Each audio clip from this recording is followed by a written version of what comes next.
ప్రతి సంవత్సరం ఉత్తర భారతదేశం దక్షిణ భారతదేశం రెండు కలిపి మన సుప్రీంకోర్టు ఒకానొక న్యాయవాది, ప్రముఖ న్యాయవాది అయినటువంటి అశ్విని ఉపాధ్యాయ్ అనే ఒక వ్యక్తి లేటెస్ట్గా ఒక స్టేట్మెంట్ ఇచ్చారండి.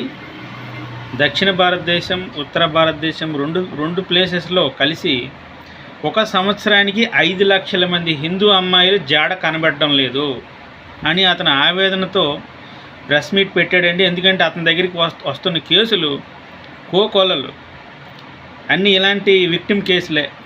సో అతను ఫైనల్గా మీడియా ముందుకు వచ్చి ప్రతి సంవత్సరం 5 లక్షల ఆడపిల్లలు హిందూ అమ్మాయిలు కనిపించకుండా రైల్వే స్టేషన్లోనో బస్ స్టేషన్లోనో లేకపోతే తాతగారింటికి లేకపోతే వేరే వాళ్ళ బంధువుల ఇంటికి వెళ్ళి తిరిగి రాని పరిస్థితి.